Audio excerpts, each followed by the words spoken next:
households across the U.S. rejoiced over the weekend as they received the first stimulus checks. And for this team of analysts parses exactly how millions of Americans will spend their money.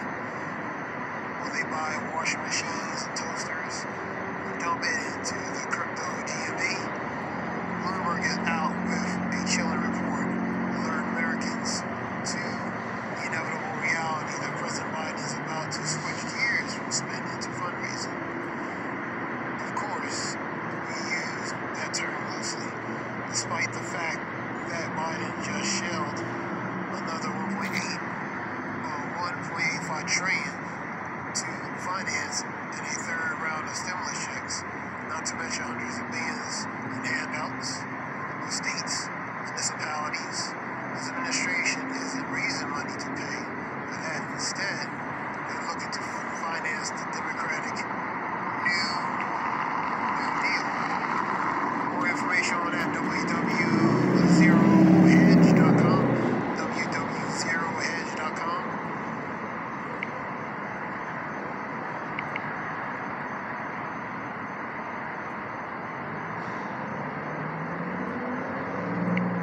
This is DAHBOO77. We now have the Biden administration switching gears and now going into a mode to where they're going down tax alley, and now people are finding out all these things that were tucked into this package that they did not know about before. Now this is going right along the lines with what they're trying to say is financing the Democratic New Deal. Biden, he is breaking from his former boss Obama and others here, and he's going down a path where they're going to take these through the roof. He's embarking on what could be the biggest federal tax hike since 1993.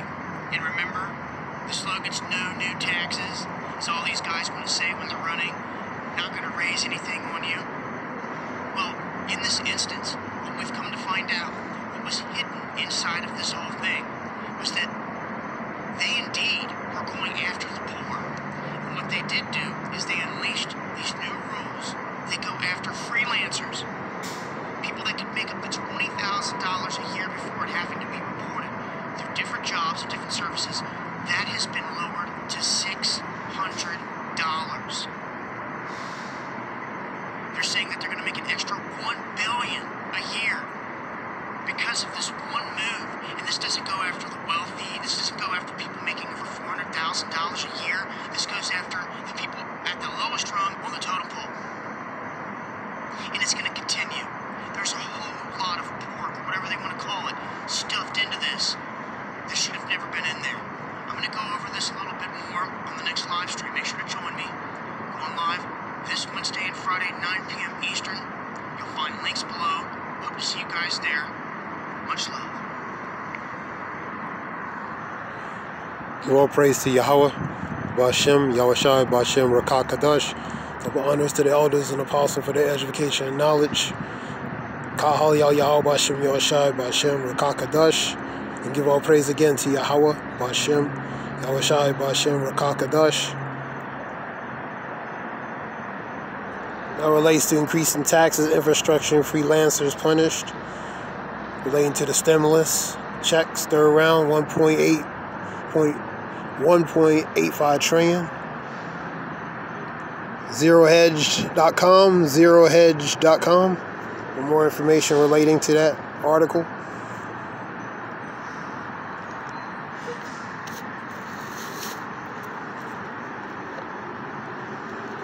Psalms 2. Why do the heathen rage and people imagine a vain thing? Vain thing, pretty much something foolish. The kings of the earth set themselves, and rulers take counsel together against the Lord and his anointed, saying, let us break their bands asunder and cast away their cords. Pretty much remove them out of a position of existence. He that sitteth in the heavens shall laugh, the Lord shall have them in derision, raised to the wicked. He laughing at the wicked. Because in their heart they actually think they're going to succeed in their endeavors. The Lord allow them get up to a certain point.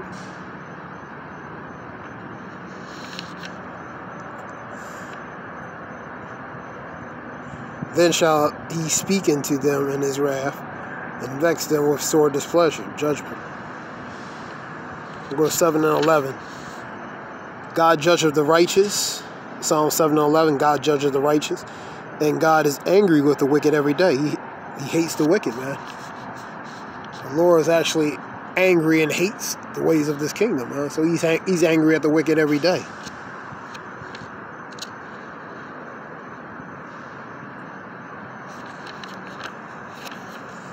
This is Psalms 20 and 7. Some trust in chariots, some in horses, but we will remember the name of the Lord and our God.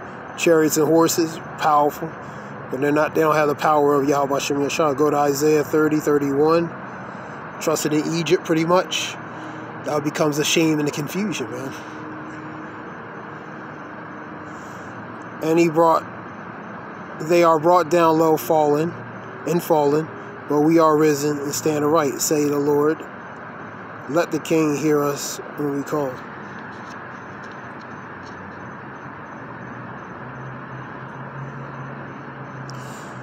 This is Psalm 21 and 11. For they intended evil against thee, and they imagine a mischievous device, which they are not able to perform. So he disappointed the crafty, relating to 5 and 12 of Job. So they're not going to fully perform their wicked works, man, up to a point. Go to Job 14 and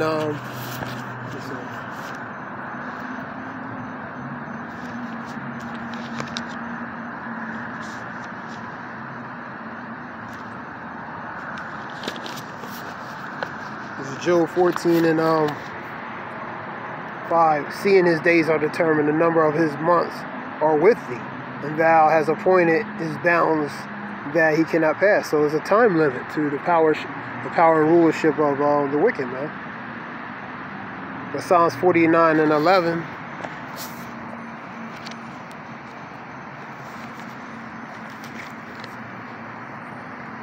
Their inward thought is that their houses shall continue forever. So that's their pride. So regardless, they're going to believe that they're going to continue in rulership. And their dwelling places to all generations.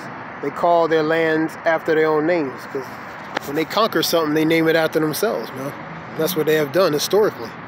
Remember, America was conquered, man. So they named it after themselves. Africa, America, Columbus, all these.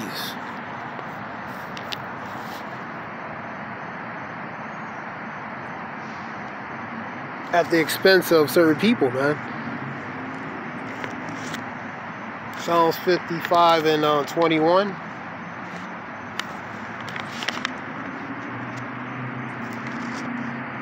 They have put forth their hands against such as be at peace with thee, and have broken the covenant. So they've broken that covenant, that oath, that pretty much that handshake or that agreement with people that were at peace with them, man. Because they had more insidious plans, intentions. 21. For the words of his mouth were smoother than butter, but war was in his heart. So he's smoother than butter. He spoke good words, what they wanted to hear, but war was in his heart. His words were softer than oil, yet they drawn swords, and that's what they did, drawing swords. Pretty much drawing swords and take their possession, man, because their intention was a nefarious, evil act they wanted to do upon people that were at peace with them. That's historically.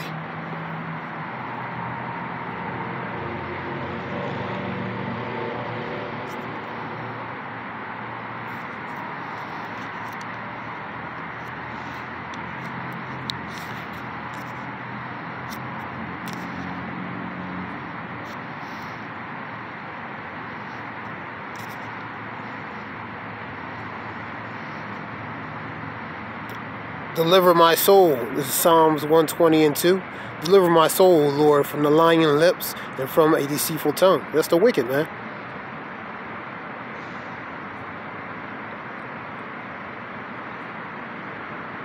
Let's go to Proverbs 24 real quick.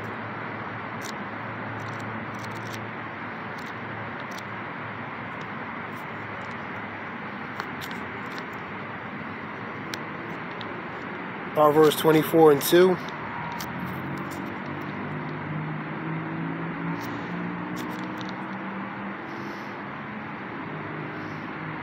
I'll start at 1.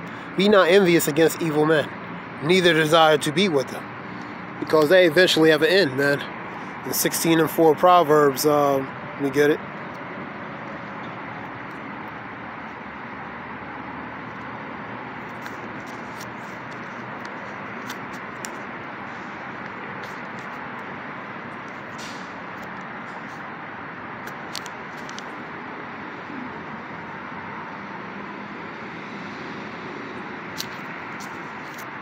(16:4). For the Lord hath made all things for himself, ye even the wicked for the day of evil. So they have their day relating to judgment, man. So the Lord created them for this purpose, man. Ultimately be judged, man.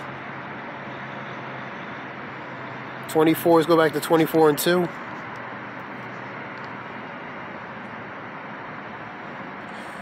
For their heart study of destruction. So they always studying to use that sword, man. Perfecting and use that sword. That's their blessing, man. So they study destruction. How to build, implement, eventually implement, and pretty much carry out. And their lips talk of mischief. Their lips are deceit and mischief. They lies, man.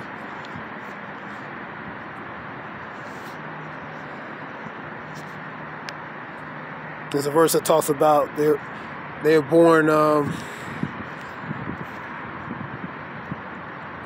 were born liars, man, deceitful, man, since in thy womb.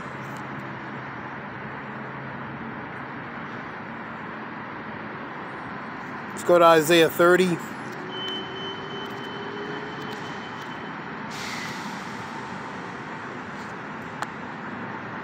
We'll read a few verses of Isaiah 30.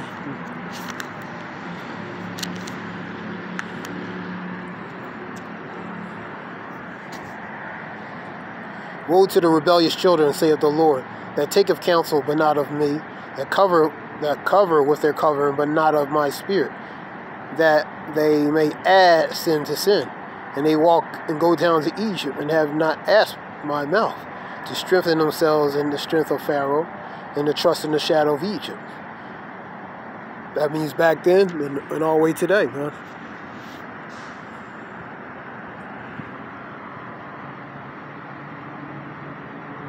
Three, therefore shall the strength of the Pharaoh be your shame, and the trust of shadow Egypt be your confusion. So that's the consequence of trusting in Egypt. Make an alliance with Egypt. First of Maccabees 1:11. Many evil men, they made a covenant with the heathen and had many sores and many sorrows because they made a deal with the devil, man. And they found out, they thought the grass was greener on the other side, but they found out it really wasn't. That was deceit, man. For the princes were at Zoan, and his ambassadors came to Hanes.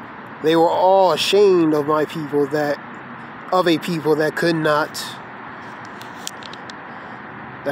profit them, nor be in help, nor profit, but a shame and a reproach. And that's what ultimately is going to happen, man. Because Egypt has their intentions, man.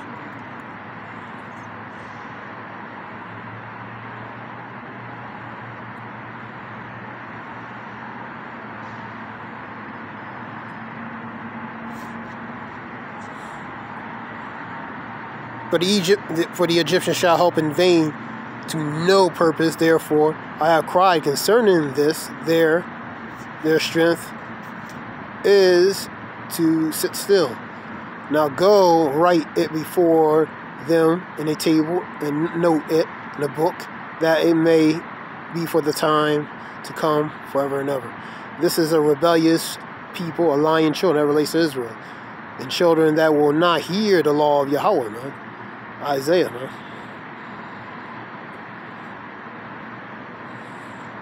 I'll read number 10.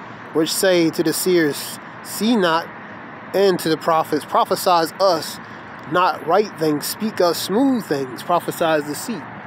So they want to hear the good things, man. They don't want to hear the things they need to hear. They want to hear the things that is good, man.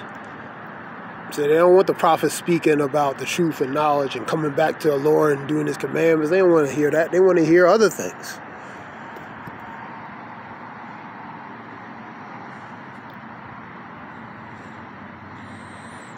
We'll go to 14.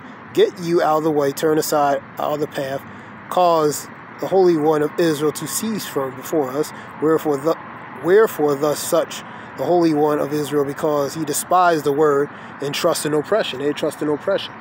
Because you can give the world to the nation of Israel, they still won't be satisfied. They're ungrateful. They're rebellious, stiff-necked.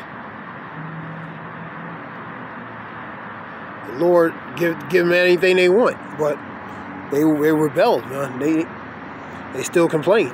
They were grumbling and complaining in the desert, man.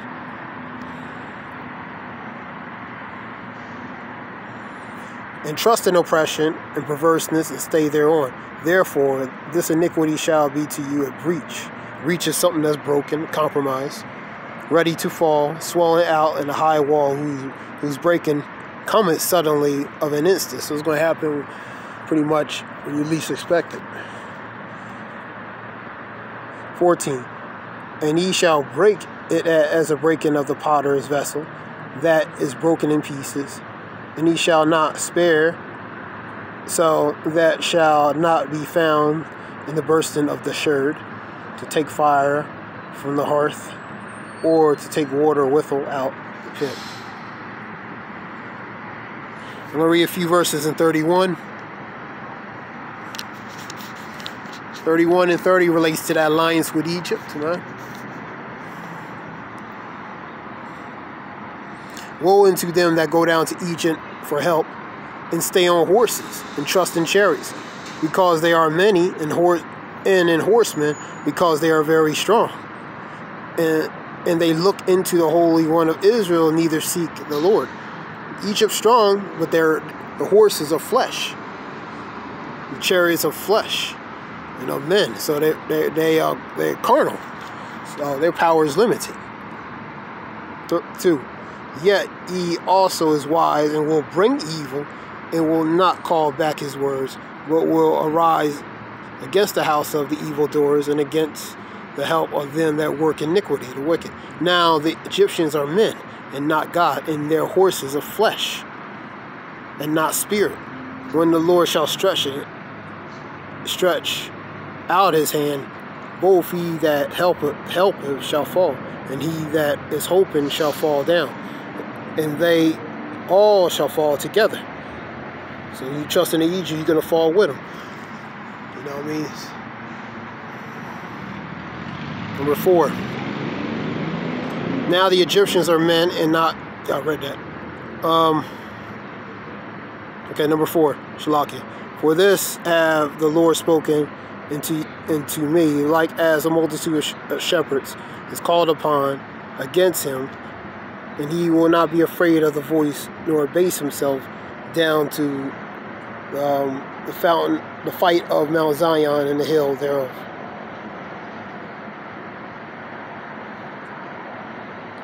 And the birds fly, and the birds flying, so will the Lord host defend Jerusalem. Defending also, he will deliver it, and passing over it, he will preserve it. Turn ye into him that whom the children of Israel have deeply revolted and went against. For in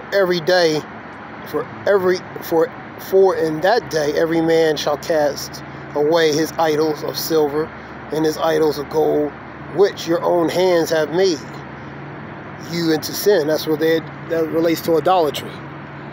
Then shall the Assyrian fall, which is Egyptian, fall with the sword, and not of a mighty man, and the sword not of a mean man shall devour him, but he shall flee from the sword, and his young men shall be discomfited. And number 9, and he shall pass over to his stronghold for fear, and his princes shall be afraid of the ensign, which is a sign, saith the Lord, whose fire is in Zion, the furnace of Jerusalem. 17:4, Proverbs.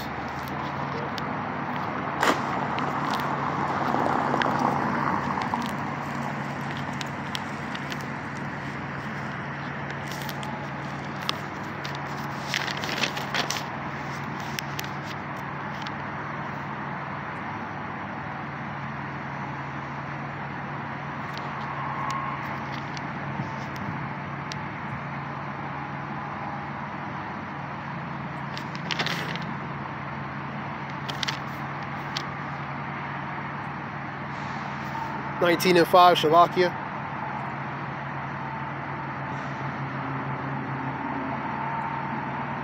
Let's see.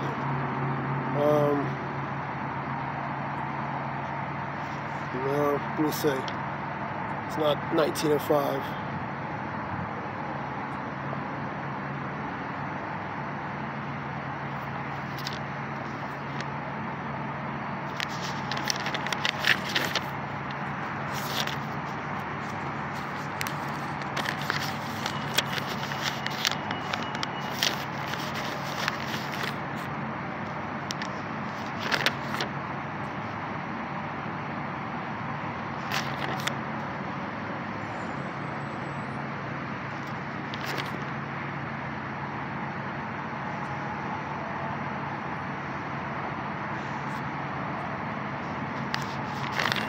Okay, y'all, I'm gonna go to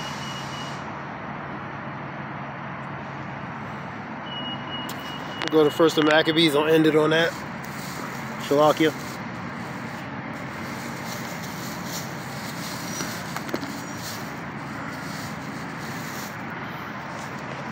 First of Maccabees 1 and 11.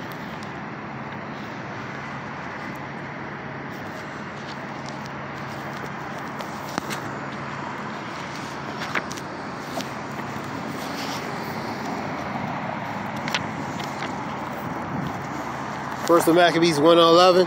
In those days went out of Israel wicked men, who persuaded many, saying, let us go and make a covenant with the heathen. So they persuaded a lot of people to follow after them, man. Relates to the revolted Jews and Antiochus.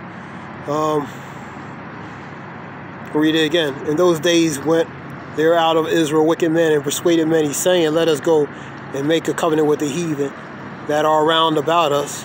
For since we departed from them, we had much sorrow. That was the consequence, because they trusted in Egypt. They trusted in them. So, because they supposed not made that covenant with Egypt. So, that goes all the way to today, you know. That being said, I hope this helped. Whoever listened, give all praise Yahweh, Bashem, Yahweh Shai, Bashem, Rakakadash, Shalom.